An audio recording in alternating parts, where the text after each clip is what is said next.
Welcome to Pound for Pound ATL, arguably the best place to get facts and opinions on your Atlanta Falcons. And absolutely the best place to get your opinions in. The conversation starts now.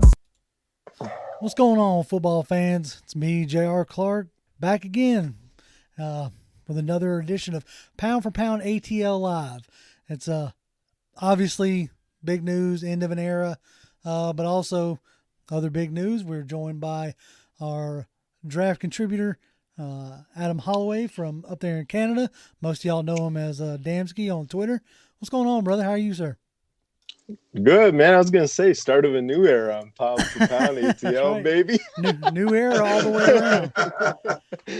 around. What's going on? Man, I'm super stoked, man. I love your guys' work. Always have, always shot guys your way. So I'm excited to contribute any way you guys need, kind of like our new signings here. We'll talk about shortly, I guess. We're definitely going to get into all that, but to unpack or pack up or address the elephant in the room, obviously, yesterday it became completely official that we traded Matt Ryan to the Indianapolis Colts.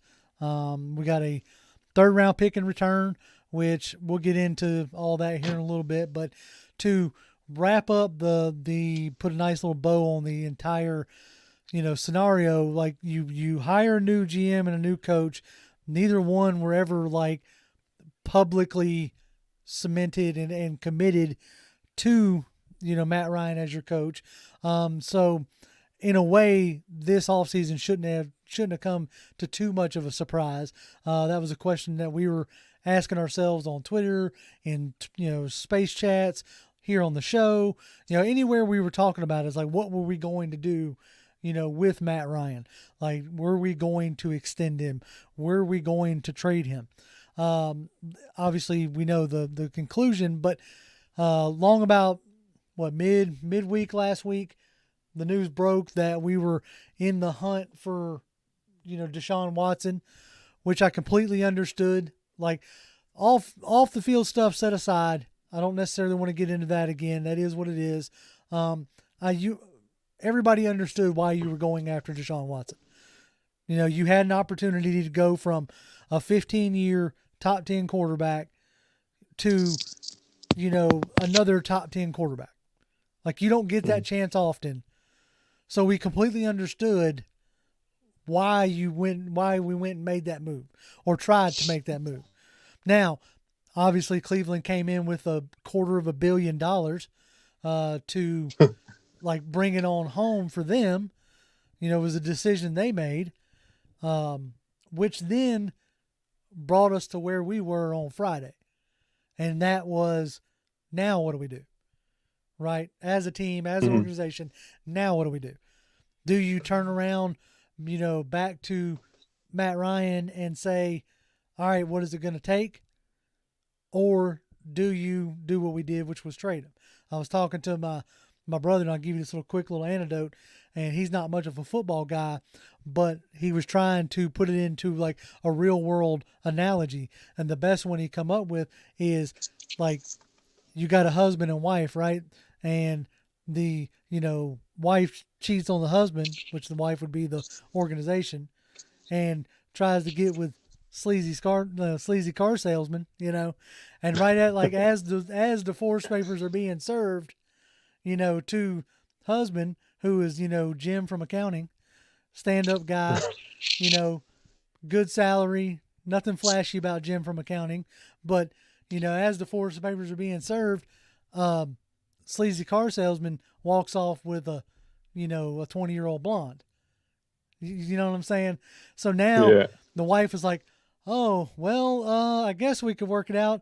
And then Jim from accounting says, no, Jenny, my hairstylist, who in this analogy would be Indy, she makes me feel wanted. So that's where I'm headed.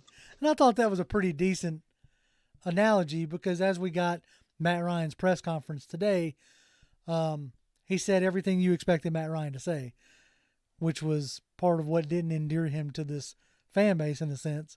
Very corporate. He said Atlanta handled their business well. So which was great to hear, but I don't expect any Matt Ryan to say anything less than that, really. And we're left with Marcus Mariota and a third-round pick. Does that pretty much like sum up where we're at?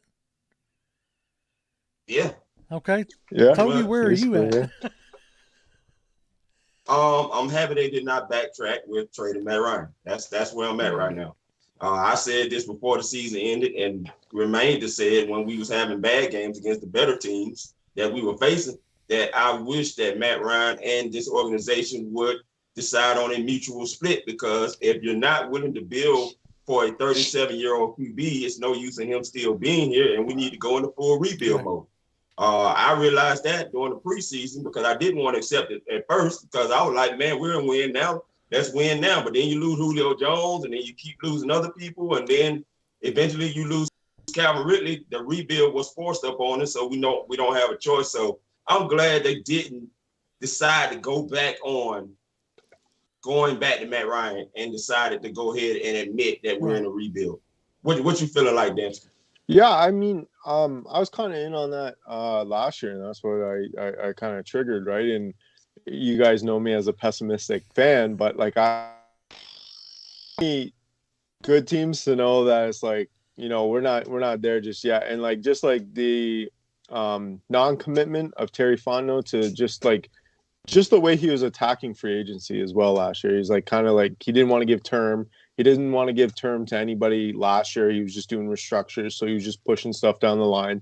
And that came to fruition this year. Is like he really didn't want to give out long-term contracts, and like, I mean, like Toby said, kind of in the preseason, you kind of seen that it's like this thing's like, other than the quarterback, like this thing's heading for a rebuild, like 100%. And I think people will quote Terry Fontenot and say, and Arthur Smith and say, oh, you know, they said, oh, if you want to rebuild, we were the wrong guys for the job. That's that's a lot of PR speak. I'm about to say, what else were they supposed to say? No, but I mean, what are they going to come out and say? Like, how are you going to get ticket sales and say, you know what, we're going to suck for 2-3 years? Like, this is what we're going to be, right? Mm-hmm. So for me, like, if you just look at the roster, like last year, and then obviously coming into this year, there's no commitment to Foye. They obviously came to a point where they're saying, you know, we're not going to go over this much. The only real commitment that we made was Cordero Patterson. That's like typically a 1-year deal if you look at it, really. Mm-hmm. And same with Marcus Mariota. It's the same thing. It's basically a 1-year deal too. Yep. So it was just the way that you know, I quoted this and I said, oh, this is going to trigger this triggers the rebuild right now, right? Just because everybody's mindset, we're all in the same spot now. Now we're rebuilding because of Matt Ryan. But we were rebuilding with Matt Ryan here. But that was my rebuttal last year. It's like everybody was getting on me about wanting a QB last year. Mm-hmm. I was saying, man, like we're doing Matt a disservice. Like Matt deserves a shot at this thing, right? And even last year, I was like, Indianapolis would be a great spot for him. So, yeah, I'm glad Matt. You know, I'm hard on him. I'm hard on every Falcon. That's just how I am. You know, other than Kyle Pitts and AJ Terrell, those are the two guys I'm not hard on. They're two. They're honestly, you want to look at the roster and have optimism. Both of them are top 10, or you could even argue top 5 in their positions right now, and I think that's very exciting. Same with Chris Lindstrom. I'd probably throw him in there as well. Yeah, I mean, as far as like, I know initially I didn't want to like necessarily admit it last year. It took me going to 2 preseason games and seeing just how, like, with my own physical eyes, like just how bad this offensive line was. And I remember coming out of that first preseason game, and it's like, normally me and Adam joke all the time that, like, if the middle's here, like, if this is the optimistic side and this is the pessimistic side, me and him are standing about 2 paces apart on either side, right? And so, but even coming out of those preseason games last year, I was like, this ain't good. This was me all season. Yeah, dragging me across. Come here, JR. Come here, Toby. But, yeah, and it's like, as it went on, like, the, you know, loss of Jones was a gut punch. Mm-hmm. And then you know, the loss of Ridley was a gut punch, big time. I even, for my own research purposes, for a video I'm trying to put together for the off season, you know, like in the summertime, like I've watched the first Tampa game, which was the second game of the season, and then the last Tampa game, right? Mm-hmm. To like compare and contrast the offense, and world of difference. Mm-hmm. And how much of, like, I know, like, right now Arthur Smith gets pegged for not necessarily being creative as we maybe build him to be, but man, you ain't got nothing to be creative with. That's true. You know what I'm That's saying? a good point. Like, Yeah. like that's like asking a five-star chef to take a McDonald's hamburger and turn it gourmet. Like, it just don't really happen, you know? Mm-hmm. So anyway, all that being said is, this time around, it came out that apparently Ryan did have an option to come back. Mm-hmm. Like, there was, you know, a reunion on the table, and he got to choose, and he chose Indy, which I don't blame him. A good offensive line, a reliable run game, a good deep, well, more than reliable. I mean, you got Jonathan Taylor over there. Yeah. Like, Oh my right. goodness. Like, it's him and Nick Chubb as 1A, 1B as far as the best backs in the league right at this moment. So, I would say Jonathan Taylor. Right. And so, like, Man. if you're Matt Ryan, just like with Deshaun Watson taking $250 million, I'm looking at Atlanta, and I'm looking at Indy. Dude, you take Indy all day long. Oh, yeah. You know, Yeah, it was a culture shock, and I have been in somewhat of a, if any of y'all that follow me on Twitter, y'all have probably seen some somewhat sour tweets. I've been in a sour mood all day. I was going to say, yeah. Because y'all got to understand, like, when I decided to watch football or get into football later in life, right? And I went in, like, both feet, trying to figure out everything, trying to understand it all, everything, right? Which led me to now doing this. But, like, that was my guy. That was the first, like, physical quarterback that I've ever rooted for, was Matt Ryan. You know, 15 years ago or 14 years ago. Now, of course, I went back and watched Vic, and I was here in Atlanta when all that stuff was going on, so I wasn't, like, oblivious to it. Mm-hmm. But it wasn't, I mean, I was a baseball kid, you know. I was a Braves kid. And so, like, to see Matt Ryan in Indy blue today, like, all over my timeline, it was this close to tweeting, like, to, like, muting the word Matt Ryan on my Twitter. So yeah, it was weird, man. It was. I was about to say, I wanted to get y'all's opinion, because I know both y'all have been fans longer, like, for a longer time stretch than I have. So I wanted to start with Toby. What did you think when you saw that stuff popping up on your timeline today? I'm going to say I did not watch the presser. No, I didn't watch it either. So, but it was weird seeing the tweets. And I did tweet out one with him and Sarah and the kids, the two boys. I did tweet out that, and he seems happy to have this fresh start. So that I'm very happy about. But it was weird seeing him about to play for another team. But he's in a great situation. So I'm not sad about that. For me right now, you know me, I'm always supporting the guys on this team. And right now it's Marcus Mariota. I don't know if we're going to bring in competition. I do believe that Marcus will be the starter at least this season. And I see why. I'm not going to pose that theory right now because I'm still doing some research. But I got a pretty good feeling as to why they were probably already looking at Mariota potentially becoming a free agent this year. Now, I think if John Gruden was still at Las Vegas, Mariota would probably be signed right now if Mike Mayock and him was still there. So they would lose out on that opportunity. But I think there's more to it, them bringing Mariota in here, than just the familiarity that Arthur Smith has. Right. And that's all I'm going to say right now. I got you. Adam, anything? Marcus Mariota? Yeah. Like, what, like, other than the obvious, like, your love affair with mobile quarterbacks that everybody is well aware of. Other than that, like, is there anything actually to be excited about? Because I've started dipping my toe in the water, watching some, the one game he took over for Derek Carr in 2020, and then I watched the part of the Cleveland game is all I had a chance to watch for the last year, 2019, in Tennessee. Like, this ain't no reclamation, right? I mean, this is a bridge at best. I mean, the way that I tweeted a video of Marcus Mariota, it's so funny, actually. Marcus Mariota doesn't have social media, any platform. I don't blame him. I've never seen it on a professional athlete. So I'm like, you know me on Instagram, right? I'm like looking for hype videos and stuff. He doesn't do it.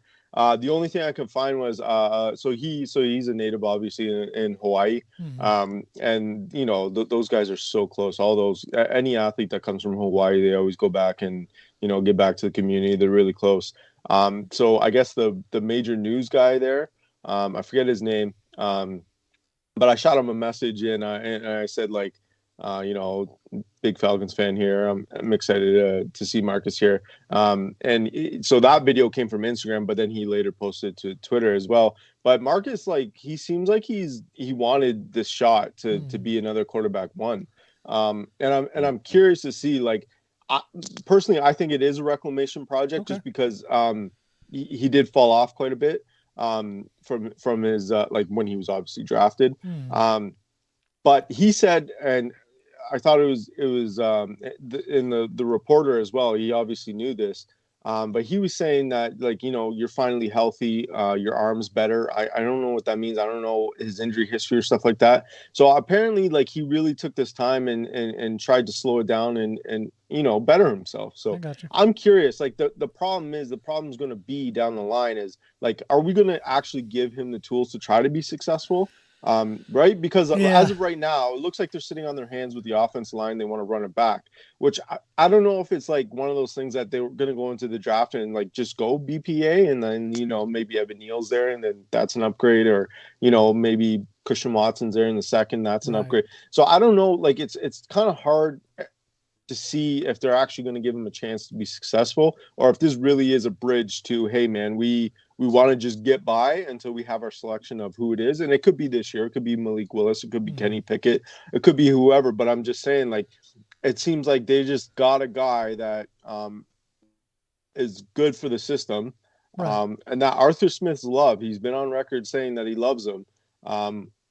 And apparently Marcus is really going to take this seriously and try to win that job and give him a reason to stick around. So I'm curious. I'm intrigued. Obviously a new era with the dual threat quarterback.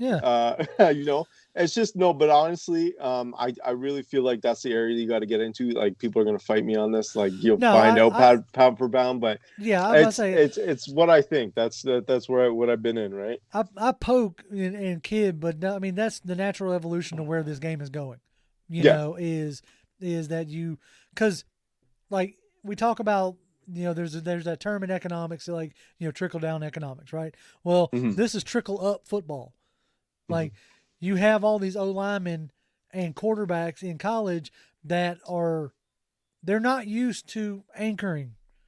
They're used to being on the move and, blocking in space, because they're blocking for quarterbacks who move around, not the standard 2-step, or not 2-step, but like 3-step, 5-step, 7-step. Not the standard creating a shell. Like, we're blocking like almost sideline to sideline. And so now you have those O linemen coming in here to the league trying to block for your standard quarterback, and it's not working out so well. So the NFL has finally given up, in a sense, and is starting to make the mobile quarterback more of the actual game. And more of the game plan. I mean, you saw it with, Burrow in the, on his way to the Super Bowl. Like, that meme that floats around of the, like, Penei Sewell. Yeah, Penei Sewell versus Jamar Chase.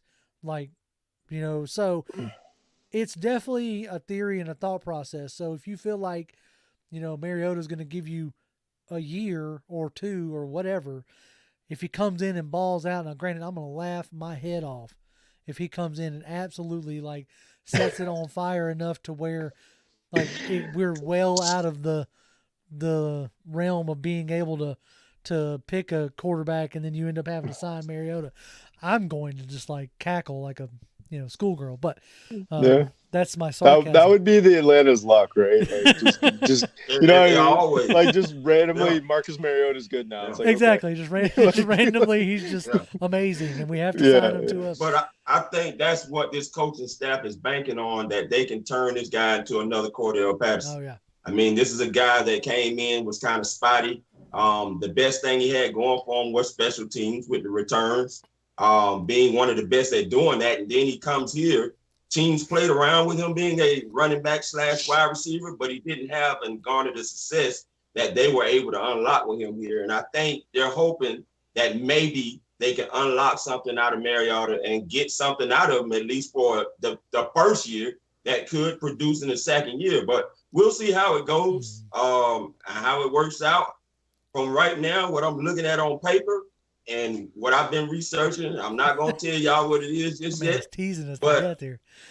From what I've been looking at, I can see where Mariota could have better success with Arthur Smith this time around than he had with Arthur Smith in Tennessee. And it really makes me wonder on that is like, there's a comment that Mariota made in that interview talking about like Smith always had his back.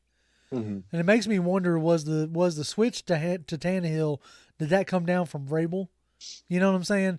Was that a call there, or or trying?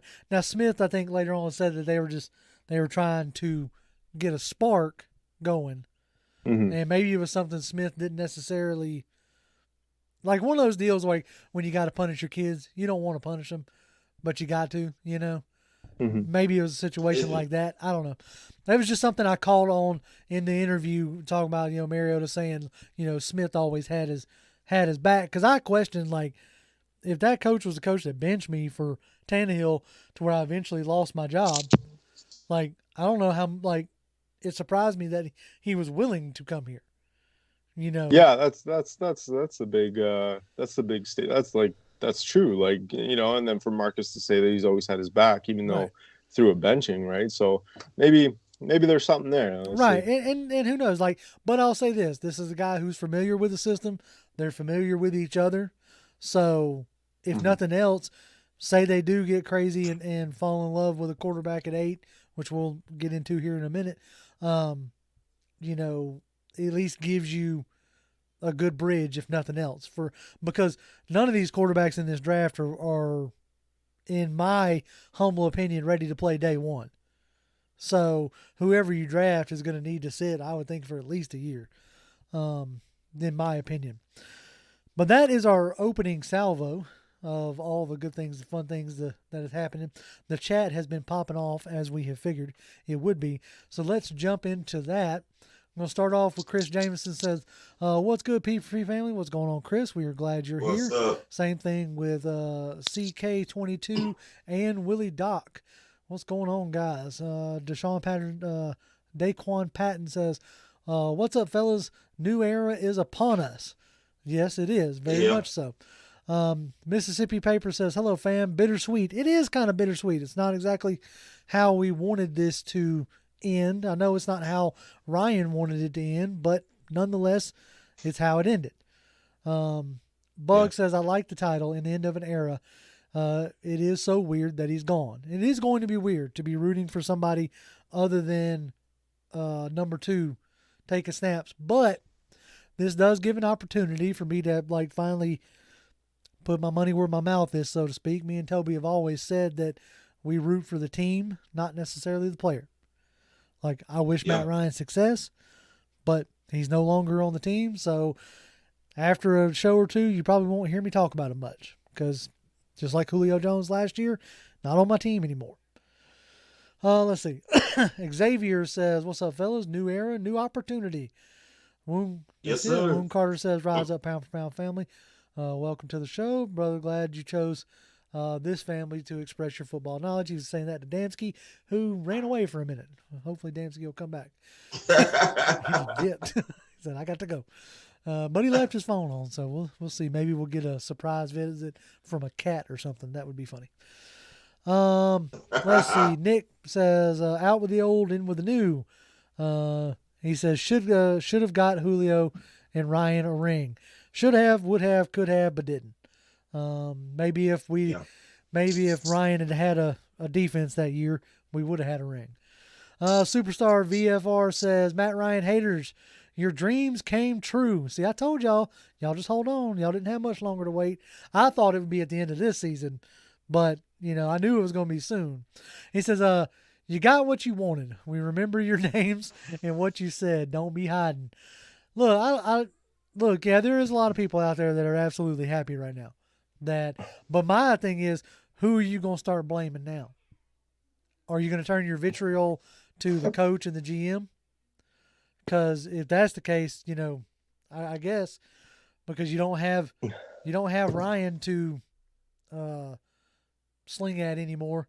I'm waiting on. I knew he was going to show up, Toby. King 7. That's it. King 7. Yep. I knew you about to say it. Anyway, he says exactly. He's been lurking around all our video lately. He says exactly. New era, new opportunity. It's time to move on and move forward. Can't base this team around Matt no more. It's Ronnie to be a consultant. I have no clue what you're trying to say there. To be honest, we place too much hope in a wide receiver and a QB. Well, look, I hate to tell you this, King, but until we get another QB, like another elite QB, we're back in the doghouse. We're back in the dregs of success of the league, and we will continue to stay there until we get. And you hope that it's not a New York Jets, Dolphins, Cleveland, Minnesota. You know what I'm saying? The list goes on as far as teams that are still looking for.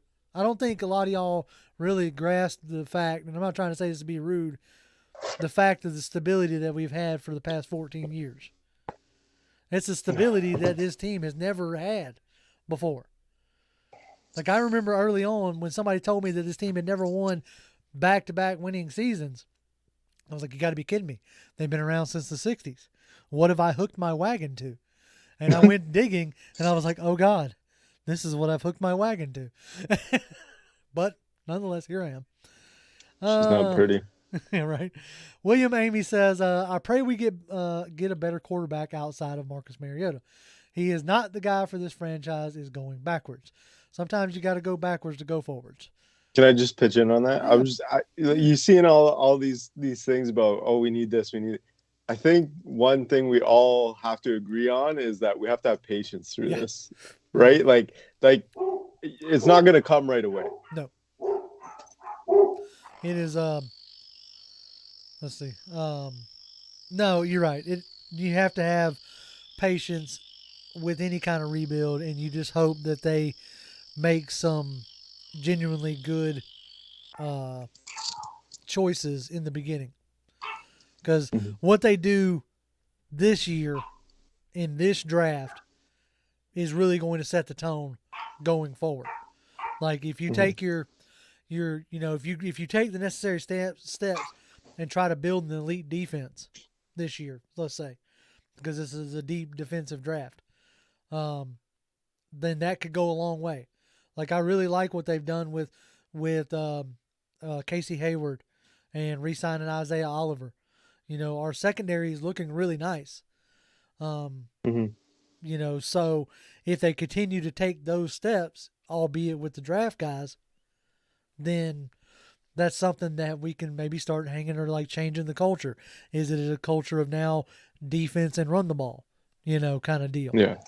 And so that's, Hunter Thompson's in here. Holy crap, Hunter. I don't think you ever come in here. I know. Right? He said, let's go, boys. But he already left. Adam, he wanted you to know that at least at that time, he was strictly here for me and Toby, not you. So these guys hate to love me, man. That's right. I tell you. That's right. Let's see. I got to buzz down because Willie Doc tipped us $5, which we appreciate. Oh, He says, man. people are saying brace for Bryce, but the Falcons could still go 7-10 this year, given a better defense and better coaching. 7-10, dude. Right now, I can't see it. I can see maybe 2, and that's if the other teams are sleeping. You gotta look at that schedule before you come out with 7-10. Yeah, right now, I have to we'll really get into that after the draft, but as it stands right now, 7-10 is no. What are you missing? An offensive line. You're missing a legitimate wide receiver. There's so much. We're missing so much. We'll be here a whole show. Yeah, we could do a whole show on what we're missing. Yeah, that's a whole. Matty Ghost tipped us $5, which we appreciate. He says, maybe build the trenches instead of spending all your cap on injury-prone running backs and aging wide receivers. That's that's the thing. Like, this is in a sense what we as Falcons fans have been begging for, is to build the trenches. And now you have, especially next year, everybody knows we got $120-something million in cap next year. It's actually 132. I thought I heard. Maybe that's what it is, 132, which is crazy. Yeah. So, let's build the trenches and see what happens. Maybe, all you people out there get the, your dream of all dreams, and Justin Fields forces his way out of Chicago. Who knows, right? Or Kyler Murray finally forces his way out of Arizona and brings himself to Atlanta. You never know what could happen. I'm telling you right now, that's on my list. I know people talk about how he is and he's not a good teammate and all this and that. Kyler Murray has expectations, and any quarterback you get mad at for he expects to be done with his team, then something might be wrong with you. Right. You bring that guy over here. I'm just saying that's on my wish list. But we'll keep on. Yeah, we got a lot to get to here in chat. I want to try to touch on as many people as we can here for a minute. Reggie 2K says I'm a Falcons fan at heart. That's what I was saying. It's now time to, in a sense, put my money where my mouth is. I'm still wearing the colors, no matter who's on the team, right? Wheezy B says it was just time. I'm glad Matt knew it was time for a change, and got to be where he wanted to be. I think ultimately, if you want to talk about the team doing right by him, at the end of the day, they did by sending him to Indy, and in a way by taking a 3rd round for him. They could have tried to hold Indy over a barrel or what have you, but they took what they got what they got, and they moved on because I think they knew, especially after the fallout of Watson, that it was almost irreconcilable. Unfixable, because my mouth won't work. So you move on, right? Let's see. I'm not gonna keep reading King. No, hold on, I'll read one more. This team was never ready to win. Now it was always too many holes, and I don't get why people see that there's too many holes and no money. No money. How is it not a rebuild? Okay, yes, you're right. Too many holes, which we saw that. No money to do it. You got to, right? Let's see. Keep on moving. Keep on. Okay. CK22 says Matt gave us an opportunity and a chance to succeed. Now that he is gone, let the rebuild commence. Let's just hope we aren't stuck in QB purgatory for too long until then, fix the trenches, right, was what I was saying. I'm curious to wonder, how much did Matt Ryan,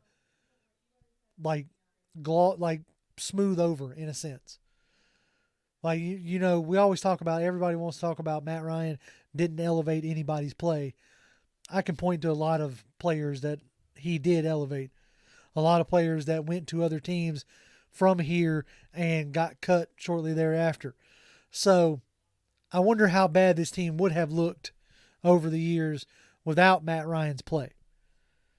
Because as I've stated before, if you want to compare and contrast, we like to with Tom Brady, right? Brady, his almost entire career, had a top 10 defense. Ryan, to the best of my knowledge, had it 3 times in his entire career.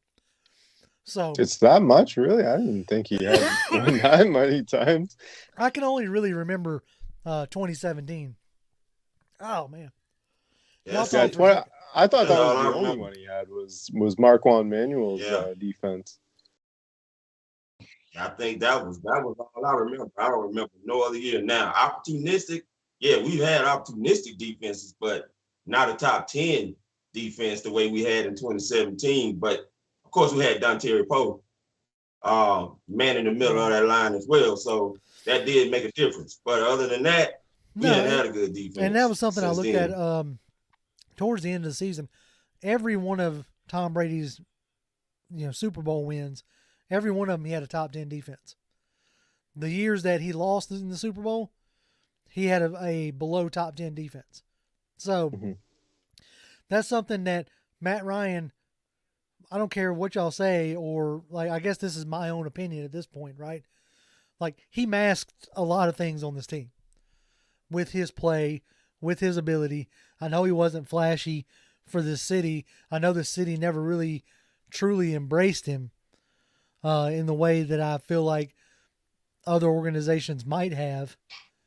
But, it's hard to diminish what he actually meant, for this organization. But we're going to find out now how quickly they can get back to something that resembles success. But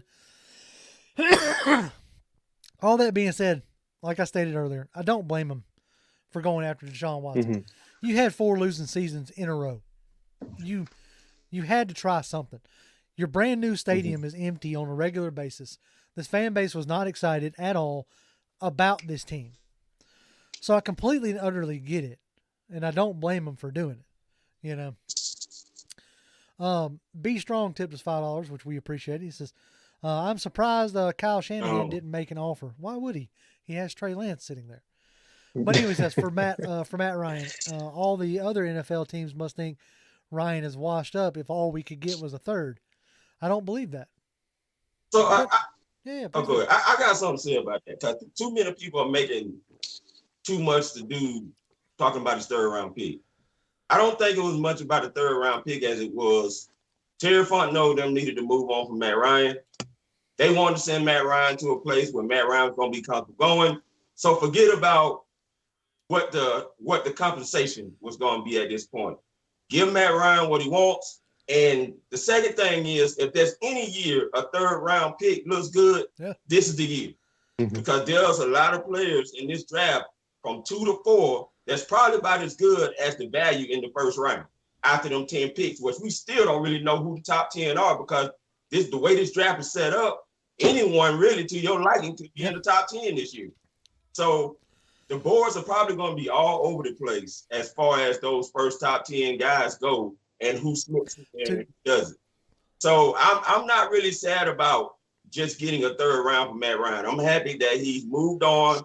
Now the fan base can move on, okay? And we can get on that train that we're probably going to get blown off of, because the Falcons always manage to win too many more games than we need to get the quarterback, because I'm on the C.J. Stroud. I'm just telling you, I don't know if I'm going to go for Ohio State quarterbacks much, but that guy right there, I'm on board. He looked good. And like you're talking about, like the boards are all over the place. I saw somewhere today where, look at Adam over here with his Ohio. I saw you. But I saw somebody having, like, Detroit taking, this is going to make Adam's head, like, explode, Trayvon Walker at 2 over Thibodeau. And talking about... Sorry. My bad. Jesus. I only say that because, like... But look, I'm with you. Man, I've been asking all draft season for somebody to point me why we should draft him, and I've yet to do it. I don't mean to toot my own horn, but I study edge like no tomorrow, and I think he's a great player. Would I take him in the top 10? No. Would I take him in the top 5? Oh my God, no. And would I take him over Thibodeau? Like, are you crazy? like I don't know. I don't want to go too. I'll be here forever if I keep going on that. No, yeah. I can't do it. We'll have plenty But of time. I wanted to speak on that Colts third round pick thing. You have to realize I'm pretty sure Atlanta went all in for Deshaun Watson. Bang. Like that was their move. That was the move that they decided they were going to make. They knew coming back, they would say to Matt, "Hey Matt, this is what we did. Do you approve?" Blah blah blah. Obviously, Matt approved. He pushed his bonus, but obviously Matt Ryan said, "Yeah, that's fine. If you're looking, then hey, guess what? I'm looking too." So Saturday night, it came out that he had a meeting with Frank Reich and Chris Ballard. So they had a meeting, had dinner, liked the flow, liked the team, and there was only one team that Matt Ryan wanted to go to, and it was the Colts.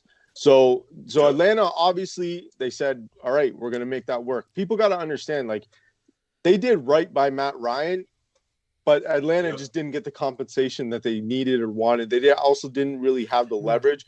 I mean, they could have been rude and shipped him to wherever for the best compensation, but they did right by him and they sent him to where he wanted to go. And I think that's why Matt Ryan in the press conference today said, "Hey man, it was, they handled their business fine.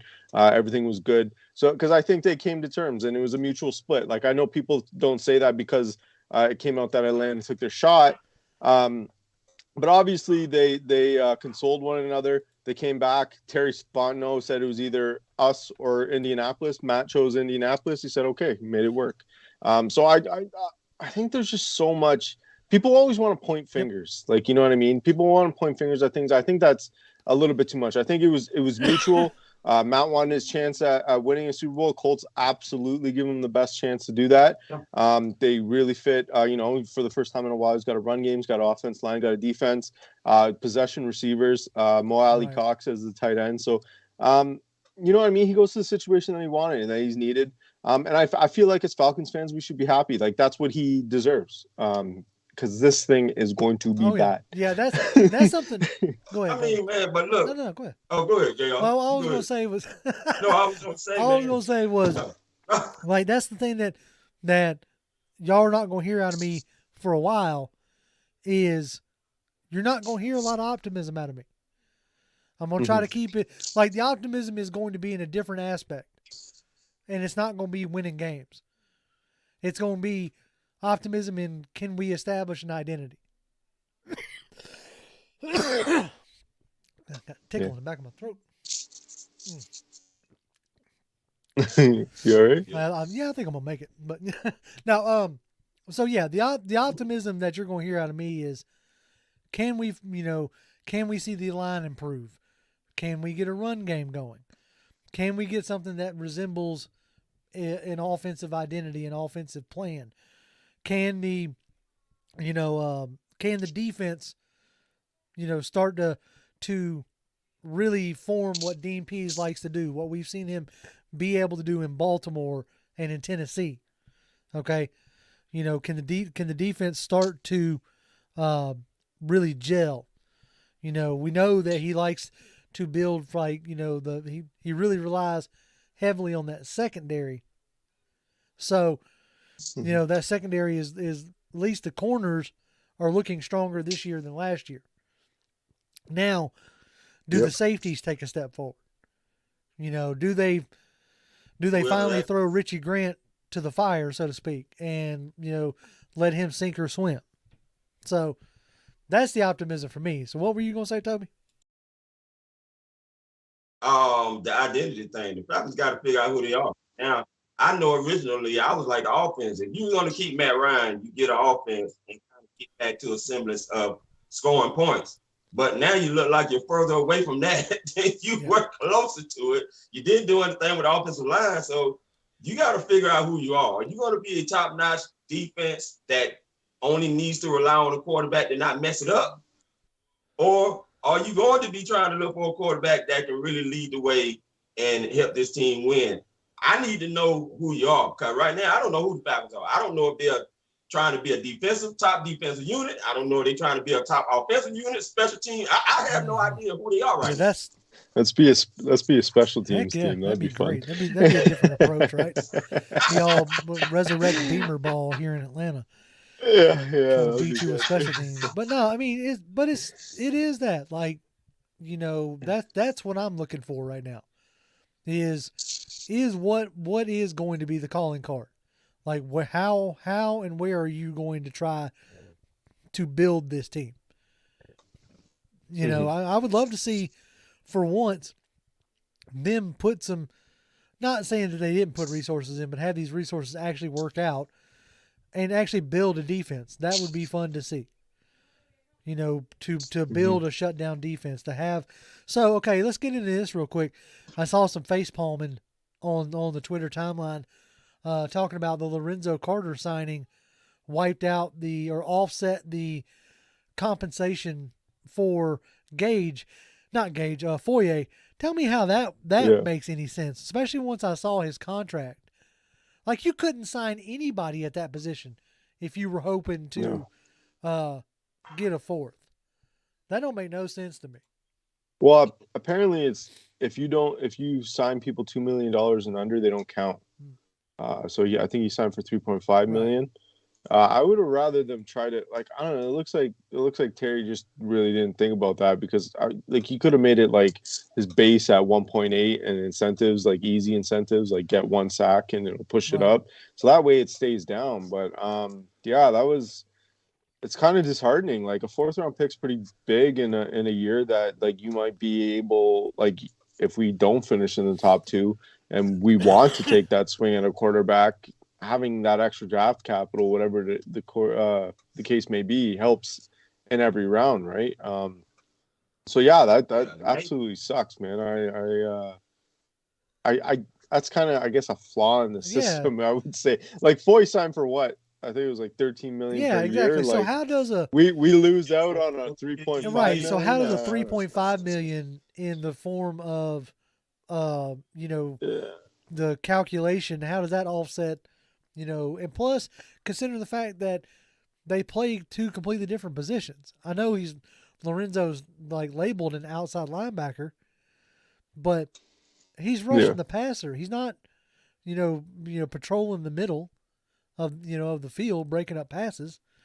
So that just that whole deal didn't make no sense to me whatsoever. But if Lorenzo comes in and does what we want, me and Adam have talked about, me and Toby have talked about before, you get these guys coming off their rookie deals, getting a fresh start somewhere else. Does he regain his, what they thought he was going to be? And if he comes in and becomes our edge one, or, it gives you 7-8 sacks, next year, this year, whatever, then, like, he'd be worth a 4th round pick. So exactly. I kind of look at it like that, or so be, in a sense. Well, you're really hoping that Carter becomes like Shaq Barrett, right? Like, Shaq Barrett got a similar deal, 1 year, $4 million before he really started to take off. So you're banking on, like, things like he had an Achilles tear. I'm talking about Carter here. So you're kind of hoping that he's kind of pushed past that little stunt of, like, injury, and then getting into the league and edge rusher stuff. So you're kind of hoping that he pushed past that, and he gets like 6-7 sacks, and you're like, okay, this guy's trending in the right direction. So hey, he's 25 years old, or 26 years old. Let's resign him to a 3-year deal and see what he can do with, whatever else we have as well. Once again, you have a lot of confidence in your coaching staff to be able to produce a Cordell Patterson. I keep going back to that because right now that's their biggest model that they were able to actually get some major production out of, that had been trying that position at other spots, and it hadn't materialized the way it did here. So they're gambling once again and hoping that they can get these guys that they're bringing over here to get more production out of them than what they typically would give on another team. We shall see how that works. Now, Lorenzo Carter to me is Trayvon Walker, because they both played similar roles when they were at Georgia. So I'm not taking Trayvon Walker in the top 10 if I already got Lorenzo Carter, who's essentially, to me, the same type of player who played a similar role when he was with the Georgia Bulldogs. I'm not doing it. No, I think right now, as far as like edge rusher goes in the 1st round, to me, it's Thibodeau or it's Jermaine Johnson. Like, to me, those are the 2 that and that's if you stick at 8. Go ahead. I'll throw in there one that I've been pitching, and like this is rich coming from me, the guy that loves edge rushers. Because don't get me wrong, Jermaine Johnson, Thibodeau are awesome, but I've seen, and I've heard things that Evan Neal's people's offense tackle 3. I don't. He's my offense tackle 1. So if he were to fall for whatever reason, like I would be hard pressed to say that offensive line head coach is going to pass on one of the most technically sound offensive linemen in the draft. Now, my question only there is, and I haven't looked into Evan Neal at all. Like I'll flat out admit that to anybody. Can he play right tackle? Okay. Yes, he played 2 seasons at Alabama at right tackle. Flat out. Then at that point, if he's technically sound and he's efficient at right tackle, I'd pull the trigger in a heartbeat. Because right now you have to realize, like you ain't got a quarterback. And you probably ain't going to get one unless you just absolutely fall in love with either a Malik Willis or a Desmond Ridder. But outside of those 2 guys, and then you're going to need a run game. Yeah. And he knows, Smith knows the best way to produce a run game, offensive line. Yeah. Like even Derrick Henry, I watched it. Once we signed Smith, I went back and watched it. Derrick Henry, as awesome as he is, and he is amazing. Like, he got met at the line or behind the line quite a bit. It's just like he just was bigger and beat people into submission. So by the 4th quarter, everybody's like, I am tired of tackling this train. I don't want to tackle this guy anymore.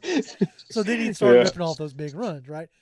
But, yeah, you need that offensive line to open up those holes. And this draft is full of running backs that fit that 6'1", 220 mold. So, you're going to be able to grab one of them probably in the 3rd, 4th round, 2nd, 3rd round, whatever you want to grab there. And that would be one of the quickest ways to turn around this offense and get it going in the QB-friendly direction that you wanted to go in. That and I rationalize it as the offense tackle class is it's decent. The top end of it is really good.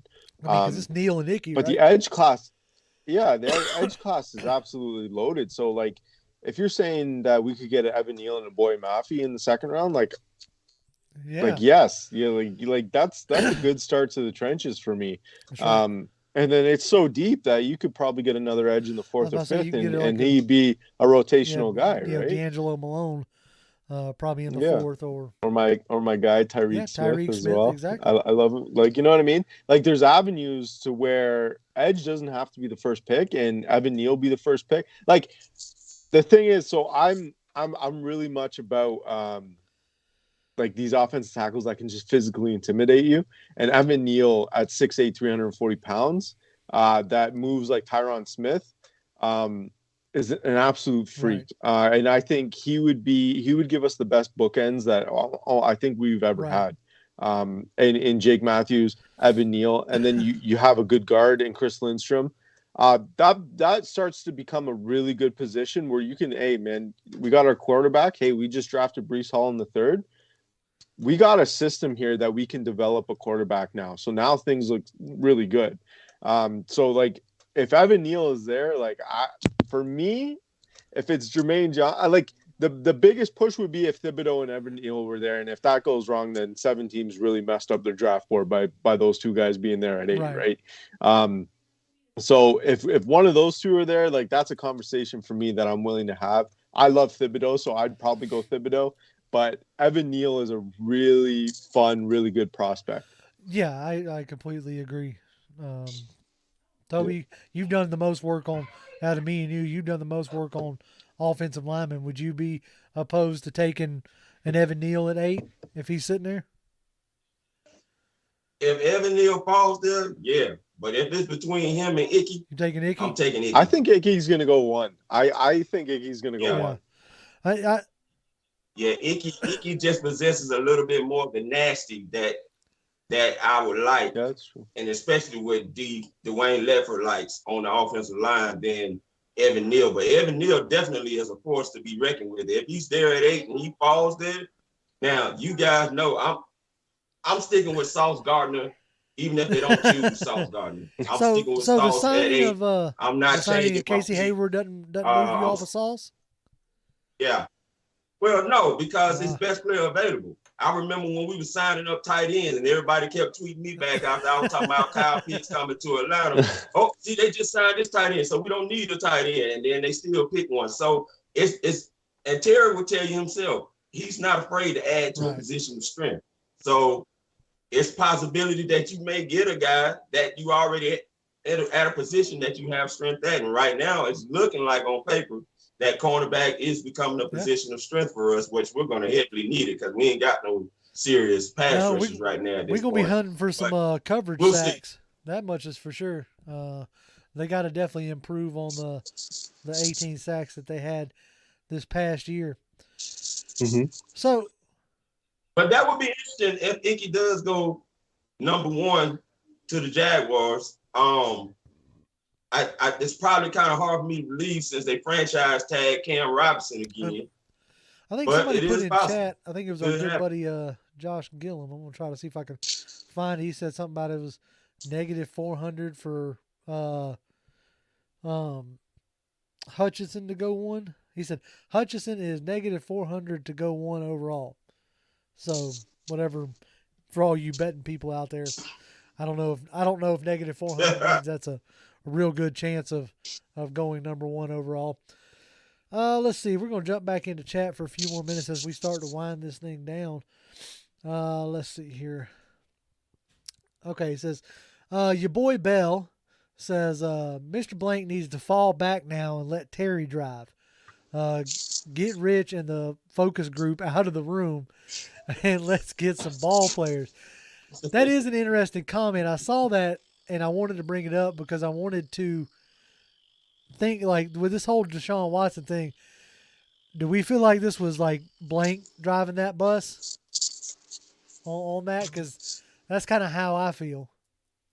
Did you say Blank? Yeah, Arthur Blank. Yeah, I think so. Yeah, I mean, it'll put butts in seats, right? Like bring the Atlanta kid back. Good story, flashy player. Like, you know what I mean? So yeah, I could see it, but like, I mean, in the same breath, like strictly on the field.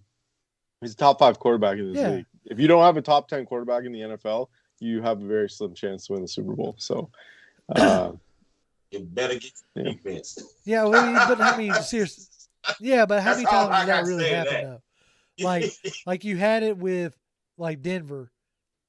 Like you could say when Denver won the Super Bowl, Peyton Manning was not a top 5, but he still had the experience and the knowledge. Mm-hmm. Like even with Carolina, when they had their like extremely stout defense that took them to the Super Bowl, they couldn't close the deal because, you know, Cam Newton couldn't finish it off. Mm-hmm. So, yes, I want a stout, you know, defense, but we got to have competent quarterback play as well. Yeah. And so that'll be interesting to see. I do think that every time here lately, every time Blank sticks his nose in it, like in that business, in the football business, it ends up going bad for the Falcons. Like when he made the Julio Jones Falcons for life statement. Yeah. The next thing we know, 2 years later, we're redoing his deal. You know, so I kind of agree. I kind of need Blank just to hang back on the football operations side. That's why you hire all these people. Let them do their job. Oh yeah, for sure. Yeah. All right. Yeah. Well, I mean, you know, me personally, I think that there's not anybody in that room that does not want the Deshaun Watson situation to happen. Terry's been trying to get Matt Ryan out since the day it was a sabotage from the Saints all the way from the beginning. So he finally got his opportunity. Now let's see what their true plans are, because I do believe that Arthur Smith had a say in wanting to keep Matt Ryan here just to see if there was any sparks that would fly between those two. And it didn't produce exactly the way they had hoped. And I think they came to an agreement this year. Hey, if we can move them. We got to do what we got to do. I think it's kind of for the team. Yeah, you That's just gave my it a thought. year. You know, regardless of like, I don't think you can rightfully hang because like I could throw out some stats, and I will if y'all want me to. Like I'll be like Ryan Michael on Twitter with his Ryan stats. That's your favorite guy. See, Dansky over Look at shaking. that. But like, I don't think you can rightfully hang this past season. Like, Yeah, like what is this initiation? Like, of course, you're you're here just in the gonna- flesh for just an gonna hour. keep going with I me? have Like, to poke at you. That's what I do. I done spent if what? that's not Matt Ryan's account, if that's not his burner account, I No, don't dude, even know that. that's I his don't even- mama's account. Okay, that's what a mama or his does wife. for her Like, son. I can't. Like, I finally had can't- to and mute then that guy. I was like, all now right, man. everybody, like, they know I don't like that. So now they're like, "Hey, you up for a Matt Ryan stat?" I'm like,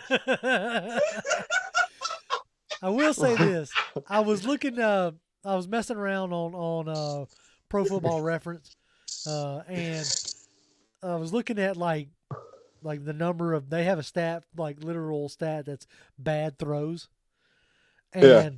so I looked at Ryan's, Brady's, Josh Allen's, and Mahomes, and Ryan had the least number of bad throws by a pretty decent margin. Okay, and I was like, all right, well, hold on now. I said that's a number that's easily skewed by the amount of attempts. mhm. Like, if you don't have a lot of attempts, you don't have as many chances to look at bad, to have bad throws, right? Yeah. So I looked at completion. It was air yards, like Mhm. basically the amount of yards traveled before the completion, right? Mhm. And he was still right in that box, right in that bubble. Mm. Oddly enough, Brady was leading it with 2,700, over 2,700. Mahomes had the least with 2,100. Mhm. So, like, I don't hang a lot of last year on Ryan. No. He had a bad O-line, no weapons, yada, yada, yada. Hopefully he enjoys success in Indy. But, shit, I lost my point. Marcus Mariota season. That's what your point That's what it is. is. Hey, there it is. Right there, Doc. There it is. Say it again. RPOs are coming at you, and now you get the. He ain't getting no. He The- ain't getting no, no. I that's- wonder, yeah, that's what somebody I'm asked wondering, me. like, so Somebody asked me what curious. I thought, what number he was going to wear, and I was like, I don't know. So in Pee You Wee better he put on was the number number 7. 5. So I'm wondering if maybe. Well, that's Koo though. I don't think Koo's going to get. Or upset. I was thinking. So another popular thing is guys go off draft position.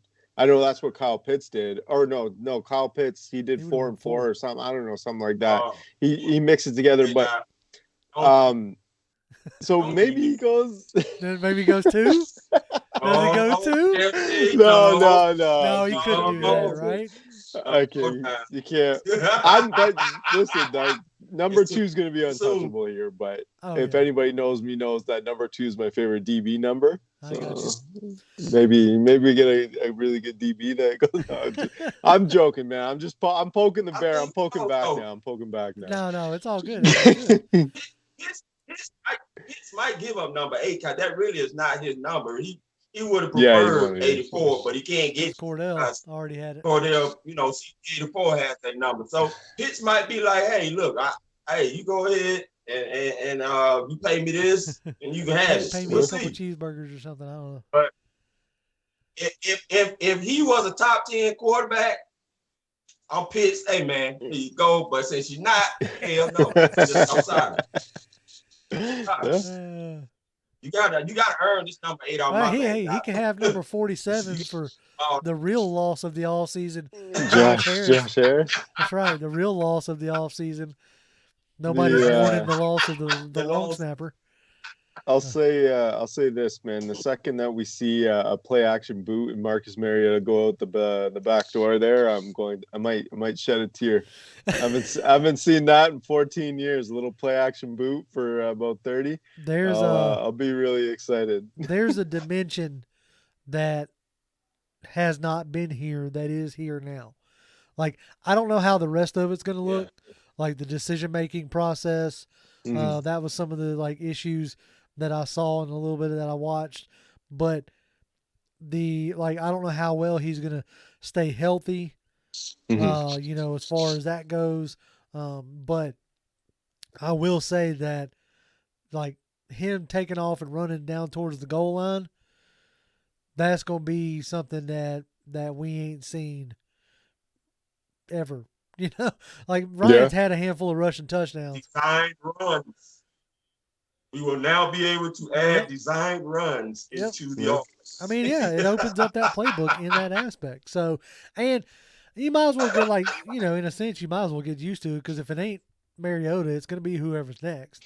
You know, whether it's Young or Stroud or whoever emerges.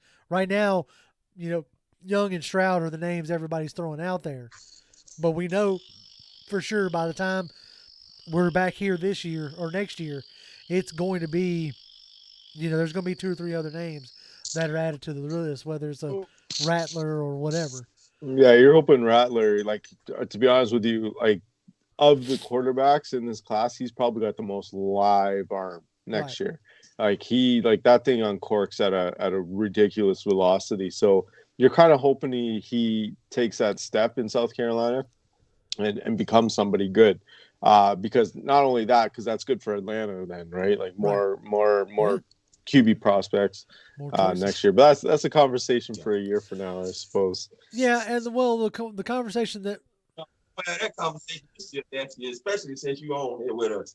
We're gonna have a draft talk. Oh yeah, yeah.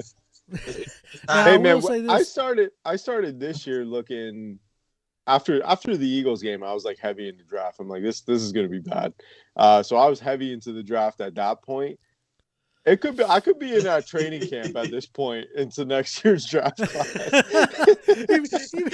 You'll be over here like at rookie mini camp going, yeah, look, now in 2023 we're gonna be taking but like honestly, like I have such a crush for the process. Like it's it's so much fun, right? Like it's just fun. Evaluating tape, like getting like, so we've even done it, got a bunch of guys together, watch film. Like it's fun, man. Like it's really, it's like football. Like you break down, you learn from each other.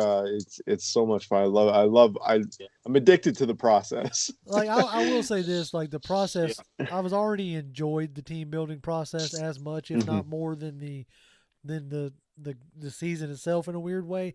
But going down to Mobile and being around in that Senior Bowl like atmosphere really like cranked that up, you know, as in this was you know, something that and I think Toby felt the same way, you know. Like we joked while we were there, we felt like, you know, scouts sitting in a little closet of a, you know, Airbnb that I mistakenly booked and like living out of suitcases for a couple of days. That was a fun experience, and it really, like, you know, got this going. But before we really wrap this up, I want to get your thoughts on the hype train of Malik Willis. Like, he had his pro day today and obviously looked real good. And like the day that, you know, Matt Ryan's getting introduced at Indy, Arthur Smith is in North Carolina watching Sam Howell, and Terry Fontenot's in, I think it's Virginia is where Liberty is. I'm not sure where Liberty is. I can't remember. I thought it was New York. So I don't think it's that high up. I thought it was somewhere in like mid. But anyway, so Terry Fontenot and a handful of like higher ups, echelons were at Liberty's pro day, you know, watching Malik Willis. And I put clips out last night because, you know, Pound for Pound had the, you know, luxury of talking to Sean McAvoy, one of Malik Willis's coaches, and he put some pretty bold statements out there, like putting him on par with Justin Fields and Trey Lance, and saying that by the draft he would be a top 10 pick. And that second part is really gaining steam. Oh yeah. So I wanted to get your early thoughts, Adam and Toby, on what we saw today from Willis. You want to hit that first, Toby? You want to go? Go ahead. Yeah. I it's no shock. I mean, the man has already put together a great performance at Senior Bowl. Showed that cannon of an arm there, and did it in the rain. I mean, you know, we was there live watching him doing it in the rain, throwing those long bombs out there, even with a wet ball.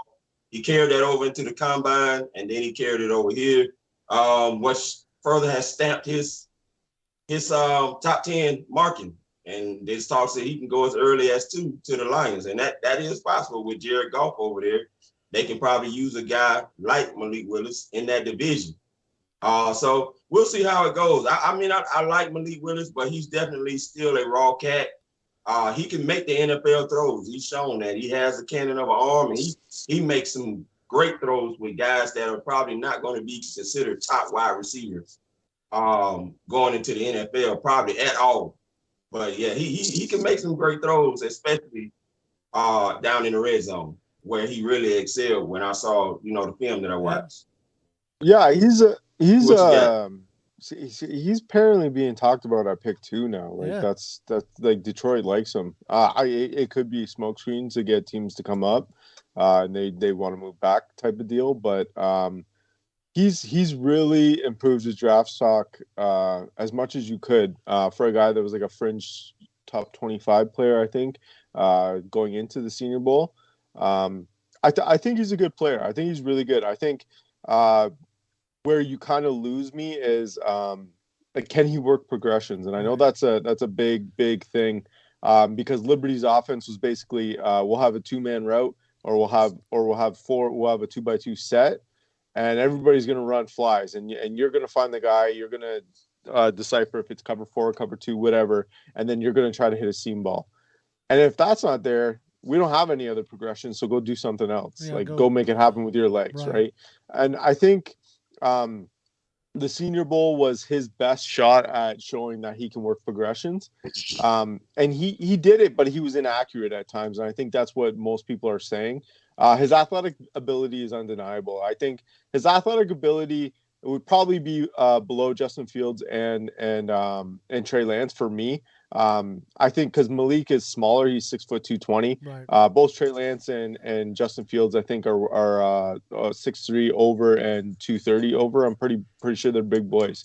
So if you want to do the Josh Allen stuff with Justin Fields and Trey Lance, you absolutely can. Which they run QB power in Buffalo. Like, that's their run game. They don't really have a run game. They use Josh Allen as the run game. So I think with that, you're asking a lot from Malik. But he is built like a truck. So he might be able to withstand that. I just think you lose me when he's trying to work those progressions. So I want to see.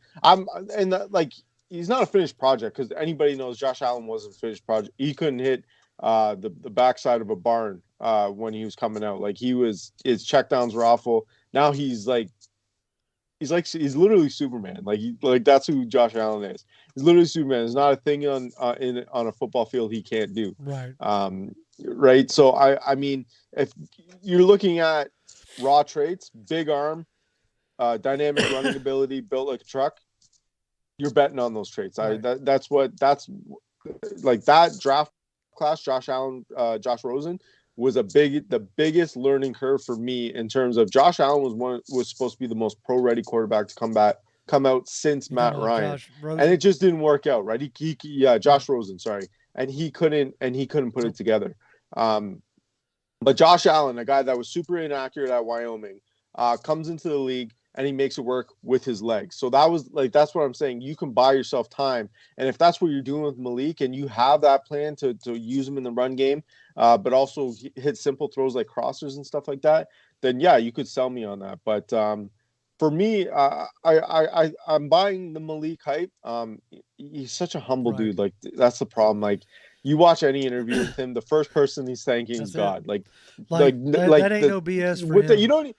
He was on the sideline at the Senior Bowl thanking God for just being in the moment. Like, absolutely, he's just a humble person, a great kid, Georgia native, and AJ Terrell, as we're talking, just sung his praises. He says you're the one. Because they were teammates in high school, apparently. So you know what I mean. My biggest thing is if you're Arthur Smith, if you're Terry Fontenot, and you come away from the process and you say, I love Malik Willis. I think he can be a guy. Draft him. If you think he can be the guy, draft him and take your swing, because you might not be in that position next year. Quarterbacks might go 1, 2, 3, and then you're screwed if you don't have a top 3 pick. So I'd be in on Malik right now. Where you're at, like, you don't have a quarterback. Like, you might as well say that. Mm-hmm. Like, I know we got Mariota, but nobody knows what Mariota is going to be, right? So you're basically in a position where you have no quarterback. So if you fall in love with him, take him. And everybody's going to say, well, why didn't you take Justin Fields last year? Obviously, you didn't fall in love with him. I know we love him as, fans, the hometown kid, the exciting prospect. But this was a new GM and a new coach that, weren't necessarily ready to hitch their wagon to a quarterback. They were still trying to figure out what they had on the roster, what they were doing, as far as that goes. Now they've had a year. You felt like maybe you were going to be able to make it work with Ryan. It didn't work, regardless of it was Ryan or the talent around him. Didn't matter. Didn't work. At the end of the day, where we are on the 22nd of March, doesn't matter if it was Ryan or if it was the rest of the team. It didn't work, so now they know that clock's ticking. So they have to start doing something to try to put butts in seats, to try to start winning games. So, as we said before, they ripped the proverbial Band-Aid off. They ripped it off, threw themselves into a rebuild, and now it's time to see what their plan actually is.